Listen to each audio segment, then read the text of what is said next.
बच्चों, आज हम कक्षा 7वीं की हिंदी इस विषय का 7वां पाठ देखेंगे, जिसका नाम है जहाँ चाह वहाँ राह।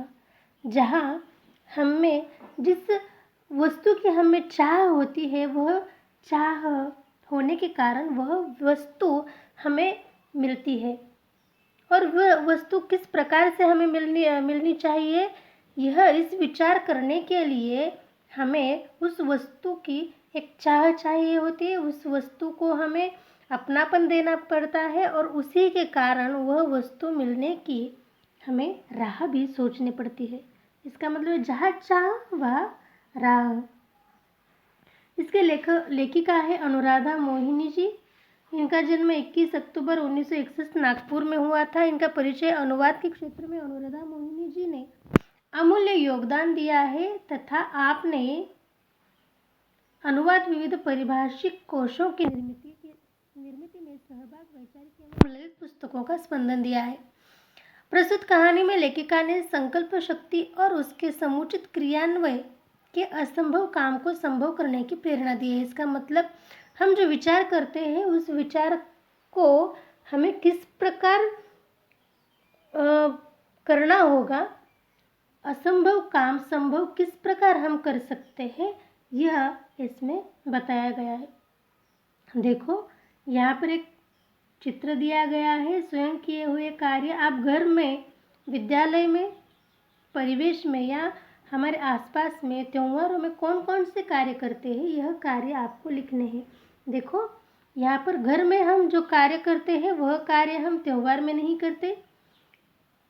जो त्योहार में करते हैं वह विद्यालय में नहीं करते, और जो विद्यालय में करते हैं वह परिवेश में नहीं करते। इसका मतलब है कि घर के कार्य, विद्यालय के कार्य और परिवेश के कार्य, यह जो कार्य है, यह कार्य सभी कार्य विविध घटनाओं विविध होते हैं।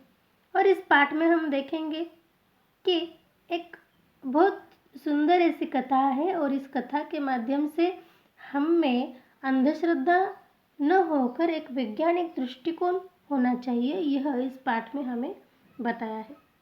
देखो, एसंबा गांव के पाठशाला की घंटी बजी।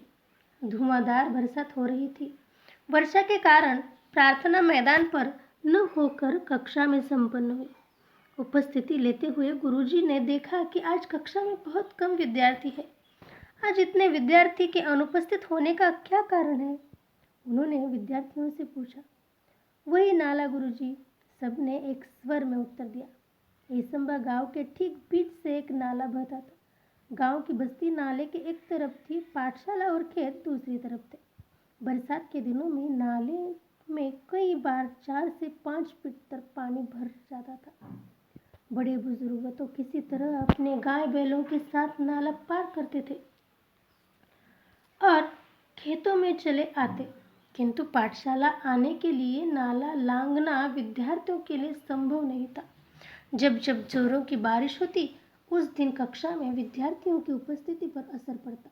अनेक बार विद्यार्थी पूरे सप्ताह पाठशाला नहीं जा पाते। इसके चलते गांव में बरसात, नाले में भरा पानी, पाठशाला से छुट्टी, एसंबा की यही कहानी। यह गीत गांव में प्रचलित हो गया था। पाठशाला में अनुपस्थिति का विद्यार्थियों की पढ़ाई पर बहुत बुरा प्रभाव पड़ता।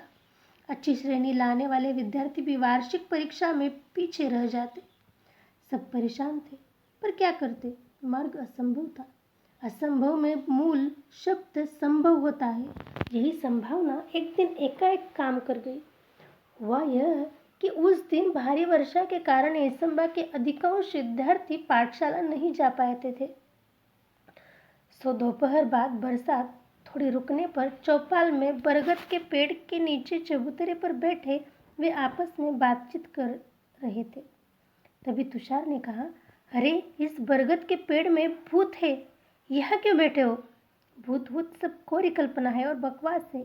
क्या हम में से किसी ने भूत देखा है? सब केवल मन गढ़ंत बात है, जूही ने कहकर बातचीत आगे बढ़ाई। आज एक अनुपस्थिति लग गई मेरी। अब तक 14 अनुपस्थितियां हो चुकी इस बरसात में।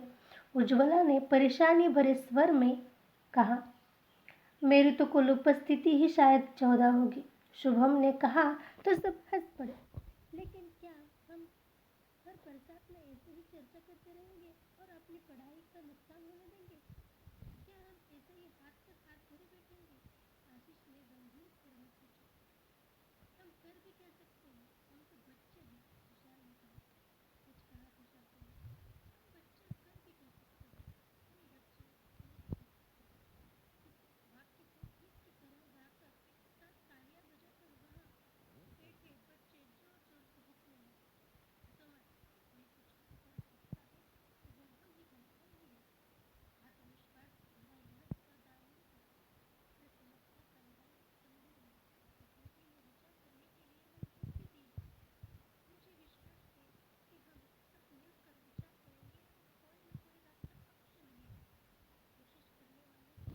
हार नहीं होती।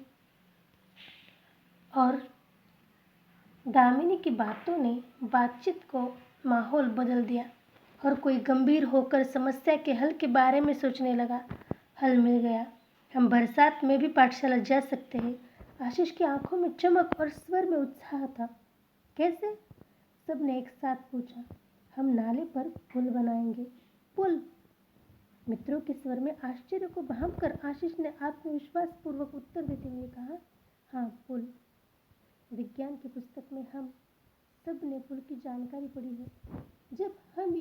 जब कभी शहर गए हैं, बड़े बड़े पुल देखे भी हैं। अंतर्जाल से हम जानकारी भी प्राप्त कर सकते हैं। गांव का नाला बहुत ज़्यादा चौड़ा नहीं, हम लगभग 10 फीट का पुल बनाना होगा। पुल बनाने का विचार जंगल की आग की तरह इसम्बा गांव में फैल गया। हर व्यक्ति का विचार और विद्यार्थियों के हौसले की प्रशंसा कर रहा था। विद्यार्थियों ने छोटे छोटे समूह बनाकर इस प्रकल्प की बारीकियों पर काम करना शुरू कर दिया। सामग्री की सूची बनाई। सामग्री खरीदने के लिए 20-20 रुपए एकत्रित करना आरंभ किया। अब तक पाठशाला के शिक्षक और गांव के लोग भी सहायता के लिए आगे आ चुके थे। देखते देखते सामग्री के लिए आवश्यक राशि जमा हो चुकी थी। बुजुर्गों का अनुभव, युवाओं की शक्ति, विद्यार्थियों का उत्साह, सब साथ मिलकर काम कर रहे थे। संगठित प्रयासों से काम आकार लेने गया। सीमेंट के पाइप खरीदे गए, पत्थर इकट्ठे किए गए, ईंटें आई, बंजर जमीन से मिट्टी खोदी गई। गांव के छगन बाबा नामक एक बुजुर्ग ने प्रचुर मात्रा में रेत उपलब्ध करा दी। पुल बनाने के लिए पूरे गांव ने हाथ एक साथ मिट्टी का भराव करने लगे। हर दिन स्वप्न पूर्ति की ओर एक एक कदम बढ़ाने लगा था। गांव अंततः आनंद की वह सुबह भी आ गई। वर्षों की कठिनाइयां दूर हो गई। केवल 15 दिनों में ग्रामीणों और विद्यार्थियों के सामूहिक श्रमदान से पुल बनकर तैयार हो चुका था। पूरे गांव के लिए यह अद्भुत उपलब्धि थी। सभी ने एकता, संगठन और श्रमदान का महत्व भी समझा था। बरसात में एक बार भी नाले में पानी भरा था, पर विद्यार्थी हंसते हंसते पुल से पाठशाला की राह में जाने लगे। पुल भी विद्यार्थियों को हौसले को दाद देता था। मानो मन ही मन कह रहा था, जहाँ चाह वहाँ राह। जूही ने अपने बड़े भाई की सहायता से पुल के उद्घाटन का वृत्तांत बनाया और संगणक की सहायता से शिक्षा निरीक्षक के सामने प्रस्तुत किया। देखो, बहुत ही सुंदर ऐसा यह पाठ है। इस पाठ के माध्यम से हम बच्चे भी कुछ कम नहीं, इसी प्रकार कहा यह एक सुंदर पाठ है। और अगर हम में चाह हो, अगर हम में कुछ करने की आस हो, तभी हम कुछ कर सकते हैं। इन बच्चों ने देखो, स्कूल जाने की आस थी तो इन बच्चों ने पुल बनवा डाला और उसी के साथ इन बच्चों ने बहुत चर्चा के माध्यम से ही अपना विचार एक दूसरे को देते हुए यह क्या किया है कि एक प्रकार से बनवाया है और अपना कार्य पूरा किया है। अब यह बच्चे बहुत बड़ी बारिश आने के बाद भी अपने स्कूल में जाते हैं। इसके माध्यम से हमें यह पता चलता है कि हमें एक प्रकार से अगर हमें चाह हो तो हम कुछ भी कार्य, कौन सा भी कार्य कर सकते हैं। इसके बाद आपको यह जो स्वाध्याय है, यह स्वाध्याय पूरा करना है और स्वाध्याय पूरा करने के बाद हमें क्या करना है कि एक प्रकार से अपना एक कार्य संपन्न करना है। देखो, इस पाठ का जो स्वाध्याय है, इस स्वाध्याय के माध्यम से हम उद्देश्य और विधेय यह सीखेंगे। यहाँ पर देखो कुछ वाक्य है। देखो, हिमालय देश का गौरव है। इस वाक्य में यहाँ पर उद्देश्य और विधेय यह हमें क्या होता है यह देखना है। देखो, वाक्य में जिसके विषय में कुछ कहा जाता है उसे उद्देश्य कहते हैं। वाक्य में जिसके विषय में कुछ कहा जाता है उसे उद्देश्य कहते हैं और उद्देश्य के बारे में जो भी कहा जाए उसे विधेय कहते हैं। देखो यहाँ पर उदाहरण है, हिमालय देश का गौरव है। अब किसके बारे में कहा गया है? हिमालय के बारे में कहा है, तो यह हुआ उद्देश्य। और क्या कहा गया है कि हिमालय देश का गौरव है, तो यह हो गया है विधेय। आया समझ में? देखो दूसरा वाक्य देखो, यहाँ पर महासागर अपने देश के चरण पखारता है। किसके बारे में कहा है? महासागर के बारे में कहा गया है। तो महासागर क्या है? उद्देश्य है। और विधेय क्या है? अपने देश के चरण पखारता है। आया समझ में?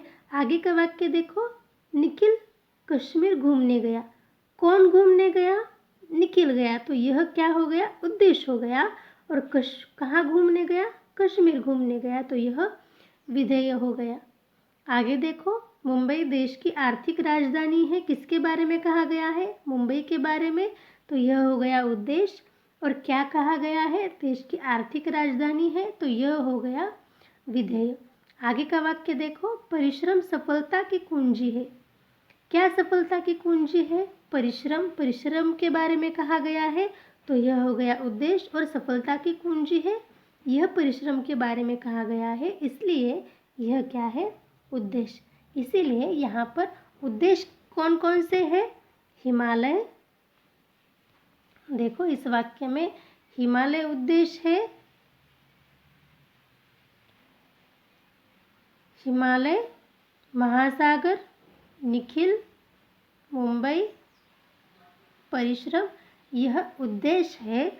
और विधेय कौन कौन से हैं? देश का गौरव है, अपने देश के चरण पखारता है, कश्मीर घूमने गया था, देश की आर्थिक राजधानी है, सफलता की कुंजी है, यह क्या है?